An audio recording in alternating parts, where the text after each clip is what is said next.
Hello po mga kababayan, si Dante Maravillas. I-share ko po itong napakagandang ah, legal commentary ni dating Far Eastern University Law Dean Mel Santamaria. Ayan mga kababayan, si Dean Mel Santamaria sa issue mga kababayan ng pag-file ng kaso. Kinaso po ni Atty. Mans Carpio, asawa ni Sara Duterte, yung Bangko Sentral ng Pilipinas, yung AMLA, saka yung ibang members ng Justice Panel dahil sa paglabas ng bilyon-bilyon. Na-monitor kasi po ng AMLA. Tumakbo sa korte kahapon mga kababayan si Mans Carpio. Kinasuhan yung AMLA, yung Bangko Sentral, saka yung Justice Panel members. Ngayon, sabi po ni Dean Santa Maria, hindi niya po pwede na yung Justice Panel papanagutin at sabihing nilabag yung AMLA Law at Data Privacy Act tulad ng aligasyon mga kababayan ng kampo ni Mans Carpio.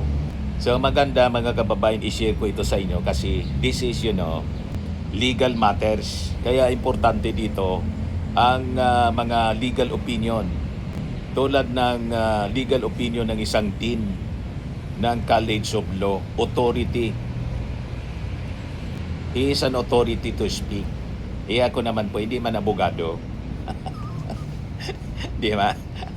So pag nag-discuss tayo nito, dapat ang base natin yung mga opinion ng mga legal experts para maging credible po. Yan ang journalist po. Yung ibang mga vlogger assuming na parang abogado na rin kumagsalita. Hindi tayo ganon. Alam natin yung mga limitations natin mga kababayan. Tama? Ganon po tayo. Marami yan, Mr. Maravillas ng mga vloggers na parang mga abogado na rin.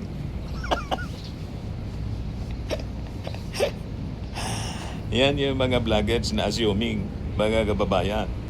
Kami bilang mga journalist, naturuan kami ng maayos na pag hindi ka authority to speak, look for authority na pwedeng ma-interview o magamit na reference para sa discussion, para credible po yung usapan. Tama? Correct, anya Mr. Maravillas. So ito, i-share ko sa inyo mga kababayan, napakaganda itong sinabi ni Dean Mel Santamaria. Why the House Committee on Justice members cannot be held liable under the AMLA law saka Data Privacy Act. Sabi niya dito sa kanyang commentary, sa kanyang post, the Anti-Money Laundering Act or AMLA and the Data Privacy Act do not serve as absolute walls impenetrable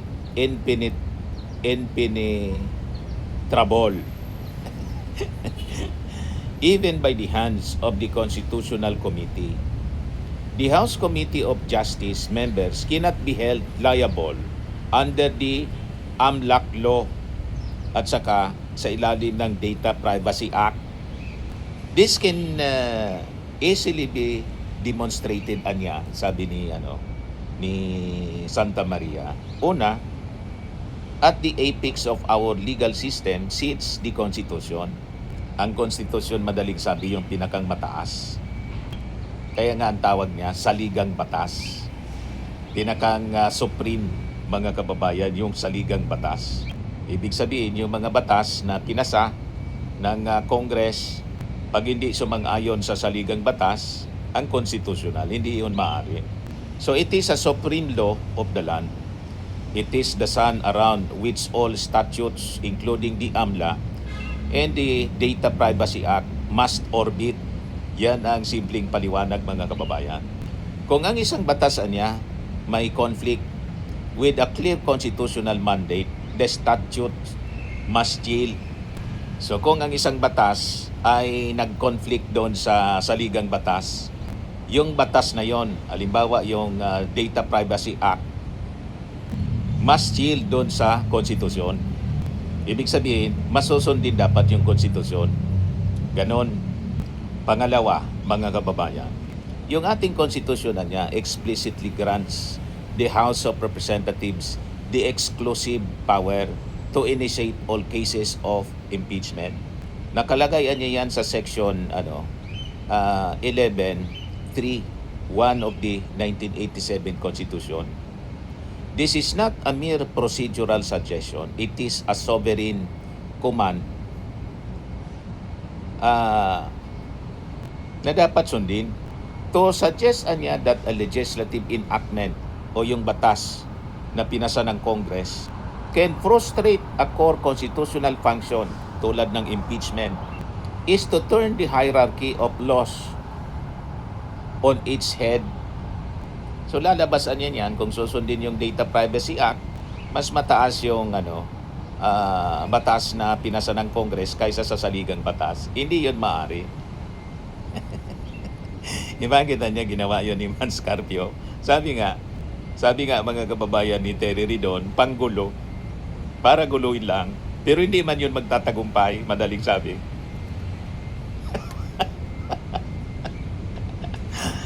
Gusto lang guluhin, distraction po sa impeachment. Pero siyempre, yung abogado niya, binabayaran yon para mag-file. Kahit matatalo, alam din niya. Ganun lang po sa legal profession, mga kababayan. Karapatan din ng complainant na magreklamo. Kaya inaayan lang na mag-file. Let the judge, mga kababayan, decide on it. And kung ma-elevate pa sa Supreme Court, the Supreme Court decide on it, mga kababayan. So, legal distraction lang po yun. Yun ang reading ng mga legal experts. Panggulo. Pangatlo, mga kababayan, sabi dito ni Dean Santa Maria, an impeachment proceeding niya is not a criminal trial, nor it is a civil suit. It is sui generis. It is primarily a constitutional and legal procedure with political characteristics.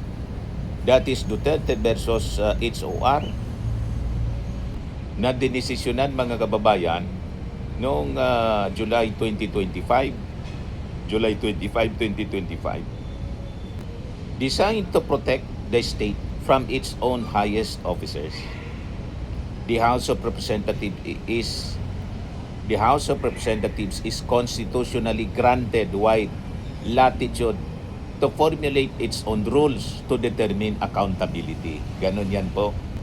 Pang-apat na punto, these rules are promulgated under a direct constitutional grant carry a constitutional status.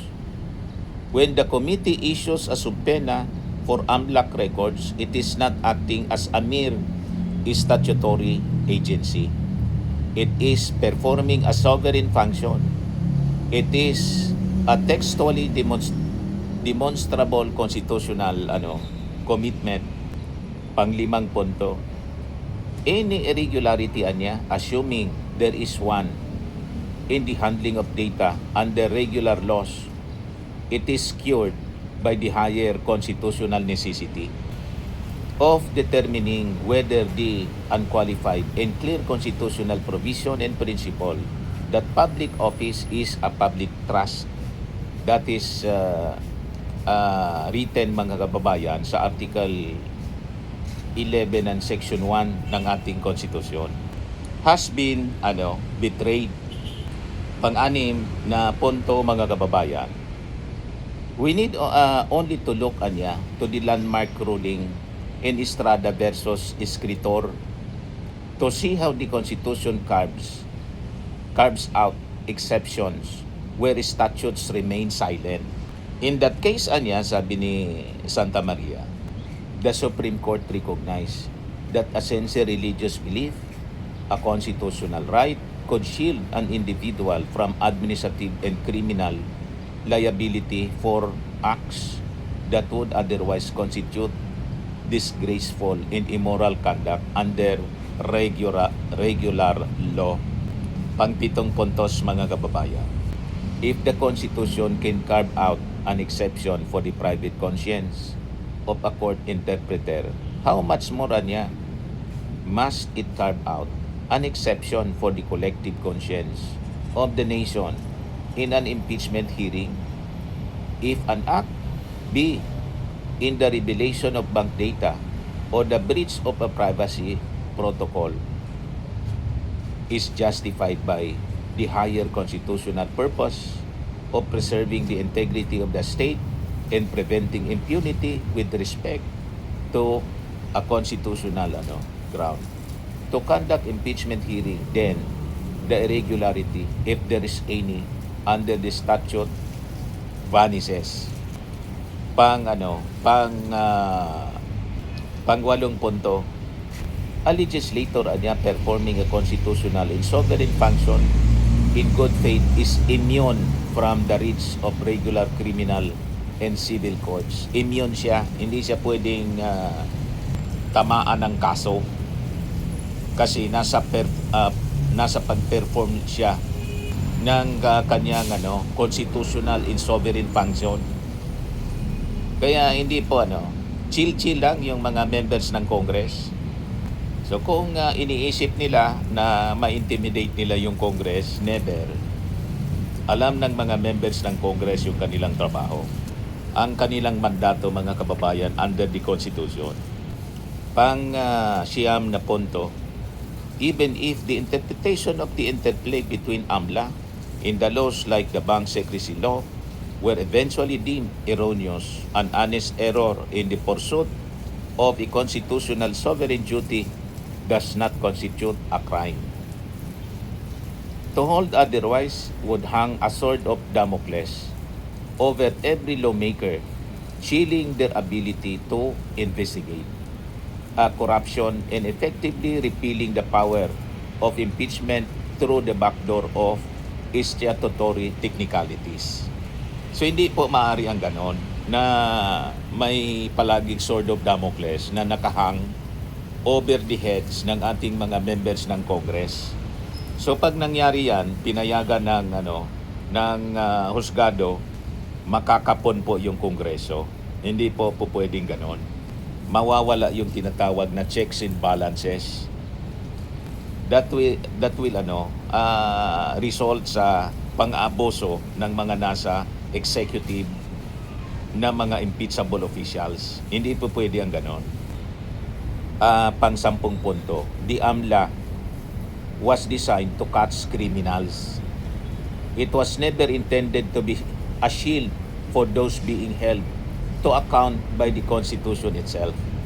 The hierarchy of our laws, the accountability of public officers, is a supreme value that no statute can diminish. Ganon mga kababayan. So malinaw, ito pong final na kaso ni Mans Carpio, panggulo lang po at hindi yun magtatagumpay. Ngayon, ito isa pang post ng isang abogado, si Amando Vergil Ligutan. Ayan Pinost niya mga kababayan yung Republic Act number 1405. Yung Bank Secrecy Law. I-share ko sa inyo ang kanyang post mga kababayan para malinawan yung ating mga mamamayang Pilipino kung totoo ba yung claim ng abogado ni Mans Carpio o ni Mans Carpio mismo. Sabi niya rito, the Bank Secrecy Law is one of the shortest laws out there. 5 sections on the substantial part. And it's also clear and straightforward.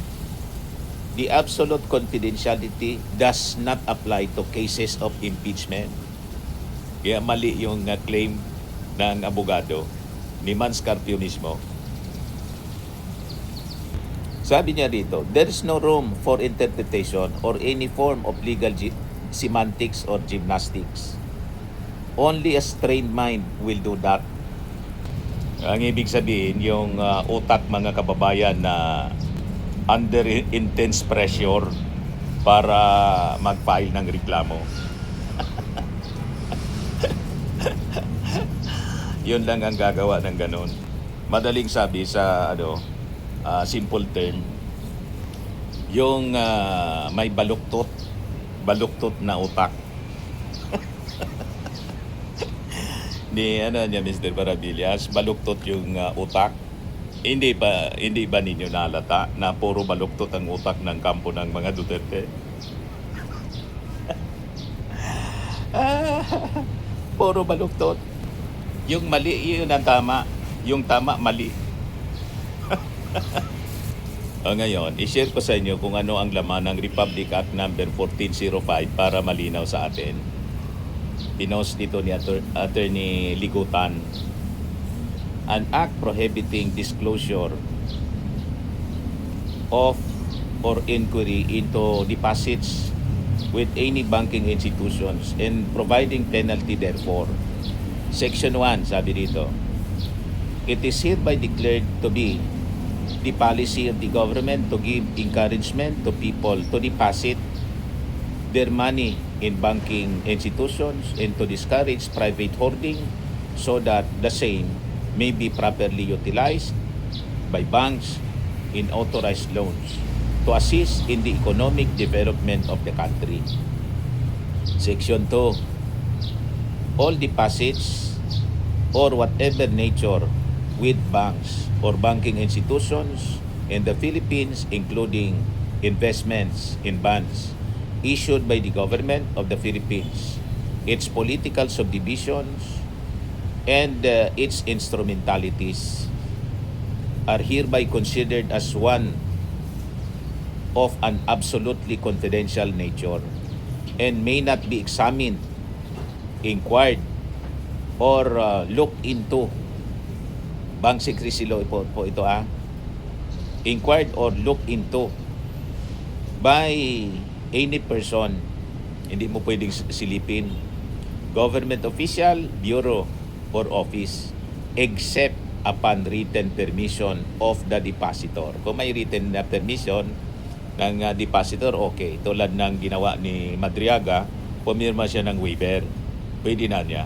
Lahat ng bank deposits ko, bank accounts ko, tingnan ninyo para to support yung claim niya na may bilyon na dumaloy doon mula kay Sara at saka kay Digong at galing doon sa mga illegal activities ng Pogo. Yung iba siguro galing sa droga, nag-wave siya, so okay yon. Ano pa mga kababayan? Or in cases of impeachment, malinaw, in cases of impeachment or upon order of a competent court in cases of bribery or dereliction of duty of public officials or cases where the money deposited or invested in the subject matter of the litigation. So pwede po. So anong sabi po ni Atty. Ligutan? Very clear niya siya at saka straightforward. There's no room for interpretation or any form of legal semantics or gymnastics. Napakaklaro in cases of impeachment. So impeachment case ito mga kababayan. So may power ang Congress na tingnan. Malinaw na talo ang kampo ni Sara Duterte. Di ba? Si Sara man lang anya dapat hindi kasama yung asawa. Anong hindi kasama ang asawang lumabas doon ang AMLA report kasama mga kababayan doon yung asawa. O di ba? Na detect mga kababayan, kasalanan nila kasi nagtago sila ng ganun. Ang dapat na gawin mga kababayan nila kung hindi totoo, kaya lang hindi man sila nagpapasinungaling, walang denial. Hindi nila kini-question yung laman. Ang kini-question nila kung bakit yung confidentiality na violate daw. Walang violation sa confidentiality mga kababayan, Bank Secrecy Law, tapos AMLA kasi impeachment. Nasa impeachment case tayo. Malinaw na po mga kababayan. Ipaliwanag na lang ni Sara saan galing yung inflows, outflows. Yan ang dapat. Kung malinis, Eh di mag-attend siya, ipaliwanag niya. Ang problema, umiiwas, mga kababayan. So, lalong nako-confirm sa pag-iwas niya. Lalong naniniwala yung mga tao na talagang may mga inflows and outflows illegal. Hindi maintindihan kung saan galing yung yaman. Bilyon, mga kababayan. Ayan man lang po ang ating short video ngayon. Ako po si Dante Maravillas. Bye-bye po. God bless.